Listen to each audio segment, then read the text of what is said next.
Welcome to another exciting episode of Musa N Show. Here is what we have today.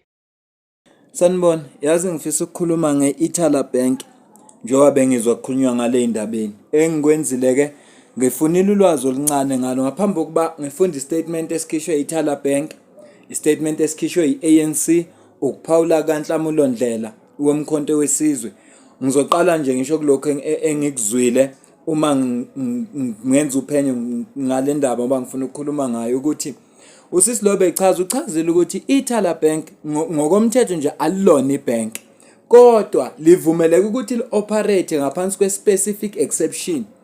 Lesi sivumela ukuthi likwazi ukuthatha ama-deposit kodwa lona alikabi libank ngenxa yokungabi ne-license yokuthi libe yibank. Awukunye futhi akubeke kwacaca ukuthi ama-liabilities walithala bese siwadlula ama-assets. Ngaleso sizathu ke izikweletu nento lezi ezikhipha imali seziningi ukudlula lezi ezibuyisa imali. And bathi ke ihluleke ukucomplya. Bathi nje inkinga ye-Ithala Bank ukungacomply. Bali babanikile ke inotice ngo-2022 ukuthi funeka bacomply, baphinde babakhumbuza ngo-2023 njengoba manje ku-2025 i-Reserve Bank ithatha isinqumo sokuthi yaliquidate leli bank. Enye yemigomo nemibandela bebenikwe yona ukuthi for every 1 rand funa bona babe no 75 cent oyi guarantee ilo regulation leyo ukuthi for any amount edepositwa khona bona funa babe no 75%. Ingakho ngenza lo mzekelo we 1 rand no 75 cent ukuthi makufaka i1 rand iThala funa libe no 75 cent eli guarantee ukuthi imali le izokwazi ukuthi ibuye yabantu. Ngakho ke iCEO yeThala Bank bathi asayini affidavit yasho ukuthi bona abanayo le mali eyi-guarantee and bahambile ke bayofuna usizo kwi-local government. I-local government ya-decline isicelo sabo yathi ngoba nayo ayinayo imali. Abaphathi ke beyiThala Bank bathi phosa inselelo ke manje bayisa enkantolo ukuthi akubuyekezwe lesinqumo esithathwe i-Reserve Bank mayelana nokuthi iThala liquidate. Kodwa ngizocela uqale ngifunde incwadi ebhalwe yiThala Bank. Emveni kwayo ngizobe sengilanda uNhlamulo Ndlela. Uma ngiqeda ngoNhlamulo Ndlela ebese ngicina nge-EFF ngoba ilethe ebhalwe i-EFF yinde. Futhi angikholwa ukuthi ngizoyifunda yonke kodwa ngizokhetha nje amaphuzu abalekile abawavezayo. Hayi sengisintsha umqondo, ngizoqala ngoNhlamulo Ndlela ngize ngeIthala ngicine nge-EFF. uNhlamulo Ndlela ubhale la ku-X eyaziwa ngeTwitter. Ubhale the clock on bracket SA Reserve Bank and Dagger on bracket Prudential Authority knocking on Ithala's door to finish them off. We said it as umkhonto wesizwe that we need to nationalize the Reserve Bank and separate the Prudential Authority to ensure it is independence. There you go. Lana ke wayeseveza amanye amabhank abezama ukuloku evulwa kodwa ngenxa ye-Reserve Bank ne-Prudential Authority zigcina ifile njengoba ubona isithombe nje ukuthi isiwabulele wonke lawa amanye seyisemnyango weItali sizobulala yona. Ngaphambi kokuba nje ngicaphune lokho okubhalwe la kule statement seIthala, ngifisa kodwa ukuthi ayikho into ebuhlungu njengale ngiyibona la. Lapho khona abantu bezophelelwa imisebenzi. Ngibone kwenye indawo bebala ngathi bawu400, about 400 abantu abazophelelwa umsebenzi. Ibhlungu lento kule South Africa esiphila kuyo, kule economy esiphila kuyo. Njengoba nje kukhala ukuthi amathuba emsebenzi awekho. Unemployment rate ingaphezulu kokwenza. Uma sekuthiwa kunabantu abawu400 abazophelelwa umsebenzi ngesikhathi esibi kangaka, lapho khona kuvulwa izikole, lapho khona abantu baneyinhlelo zokuqala konyaka besenzeka into enje, ngiyafisa sengathi igovernment ingangenelela ibone ukuthi ngenze njani kuseveke nje imisebenzi yabantu nayo bayisize icomply ithole ne-license lefuneka ithole ikwazi uku-operate njengebank isi-operate ngokuphelele. Okubhalwe nje kule statement bathi iThala izamile uku-engage baxoxisane ne-Prudential Authority ukuthi babavumele ukuthi abaqhubeke be-operate kuwe kulungiswa lezi nkinga lezi abanazo bezilungise ngasese. Kodwa i-RA Johannes Kruger ivele nje ya order ukuthi iThala liyeke yonke into alingabe samukela ama deposit lingabe sakhipha ama-withdrawals. Lento-ke iyenza ukuthi abantu imali yabo esethala, uma ngabe imali yabo isethala umuntu azi ukuthi unemali ethala ufuna ukuyikhipha namuhla, uma ethi uyafika ebhenki imali yakhe ayiphumi, ofuna udeposita ayiphumi imali, ufana nomuntu ongenamali nje. Noma-ke bebagarantelile ukuthi imali zabo zisafe, bazozithola zinjengoba zinjalo, kodwa nje funeka balinde bona baze balungise lesimo sabo. Bathi-ke nesinqumo sokuthi baliquidate asithathwanga esisekelweni esiyiqiniso. Ithi ngiyifundele paragraph lana babhala ukuthi alarmingly the PA has initialized liquidation proceeding against Ithala before any formal liquidation order has been issued by the courts. The grounds for this action are fundamentally flawed, frivolous and based on erroneous calculations. Ithala is solvent with assets that far exceed its liability. Moreover, the Auditor General of South Africa has given Ithala a clean audit report for the year end 31 March 2024 and confirmed its going concern status. Lana-ke bayachaza ukuthi laba bavele nje i-PA yathatha isinqumo sokuthi abaliquidate bengalandelanga i-formal procedure yoku-liquidata, kungaphumanga futhi ne-court order, ngoba bathi bona Ithala Bank linama-assets amaningi ukwedlula ama-liabilities wabo. Lokho kufakazelwa ukuthi i-Auditor General of South Africa inikeze Ithala Bank i-clean audit ebeyiyenza nge-31 zikaMarch 2024 ukube bekunama-liabilities angaphezu kwama-assets bebezosho. Ilokho okubhalwe lana-ke kwi-statement se-Ithala. Okunye okuvelayo la ukuthi bathi bathatha iy'nyathelo zokuthi kiwe enkantolo kuyokhulunyiswana khona, ngoba nabo bawufaka isicelo esiphikisana nalesi kubonisane enkantolo-ke bese mhlawumpe isimo leso sengaguquka. Ngicela ukucaphuna okhulumela i-NAFCOC emveni kwalapho bese sithatha i-EFF. Unfortunately, the Prudential Authority and the RA, they seem to be not in support of the preservation of Ithala by action or by implication. That is what then we are contesting on behalf of the people of KwaZulu-Natal, that while the issue of compliance is being addressed, but let us allow this Ithala SOC not in fact to be closed, because that will be in fact a hard blow to the previously disadvantaged communities.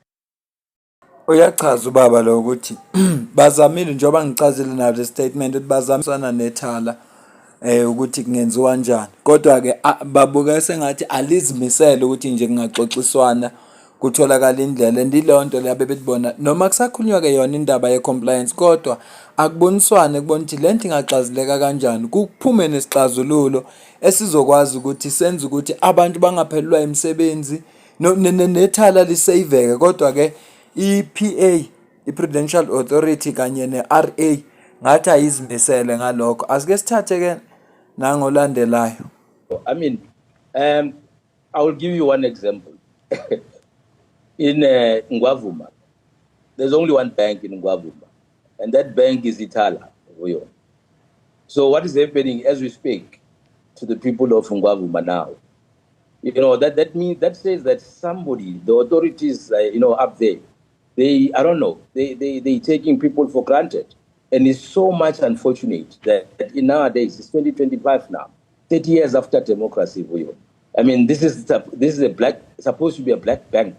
You know what I'm saying? So, and really to be treated like this, it says that somewhere, somehow, nobody cares. As long as, they get their salaries at the end of the day, nobody cares. And unfortunately, it says that black men, you are alone. Because these are black people that are banking with each other. If it was a white bank, if it was, there were a lot of white people that are banking with this bank, with this bank, each other. I'm telling you now, the institutions like your AfriForum will be up in arms as we speak. But now, because it's black people, it's just so unbecoming, really. It's so unbecoming. Lana uyachaza ukuthi into evele yenziwa ama-authority ikhombisa ukungabahloniphi abantu, especially ababhenka nebhenka. Kungavele kuthiwa nje akusaphuma imali, abantu abavumelekile ukudeposit bagarantiwe bona ukuthi imali yabo bazoyithola. Ngabe batshelwe kahle kusenesikhathi kwathiwa cha kunenkinga la sinika isikhathi esingaka susani imali zenu le bank izise kwelinye ibhenki. Wenza umzekelo ukuthi engwavuma kunebhenki elilodwa ithala. Cabanga ke mawuvela uthole nje kuthiwa no ibhenki leli alimukela ama-deposit alikhiphi ama-deposit alikhiphi ama-withdrawal ngoba kukhona into esafuna ukulungiswa abantu bazoyithola imali zabo. Lokho nje ukhombisa ukungabahloniphi abantu. Ngempela ama-authority akhombisa ukungabahloniphi abantu. Uzuyasho ukuthi ukube bekubhenka abelungu ngabe abatrithwanga ngendlela okuvele kwenzeka ngayo, ngabe kwenziwa izinto ngenye indlela, okusho ukuthi ama-authorities wethu asaba belungu, ahlonipha belungu, kodwa sihlala ezinto ekuthiwa lenkululeko. Sicaphune nansi i-EFF. Economic Freedom Fighters strongly condemns isinqumo esithathwe i-South African Reserve Bank ne-Prudence Authority ukuthi ba-applye i-liquidation kwi-Ithala SOC Limited. Futhi i-EFF further condemns ukufeyila ka-National Treasury ukuthi angenelele ukusupport Ithala ukuze likwazi ukuthi lithole i-banking license. Ingakho manje sebevumela ukuthi iliquidate. Bayaqhubeka ke bathi i-South African banking sector namanje sadominatwa abantu abamhlophe abacontrola more than 90% wama-banking asset. Bathi lokhu controla ke yikho lokho okuvimbile ukuthi i-transformation ingenzeki kwi-economy yase-South Africa. Ngaleso sikhathi ama-bank ane-control over impilo zabantu abaningi abamnyama, futhi badlala indima enkulu ekuvimbeni ukuthi i-transformation ingadluleli kubantu abamnyama in terms of ama-ownership wama-bank.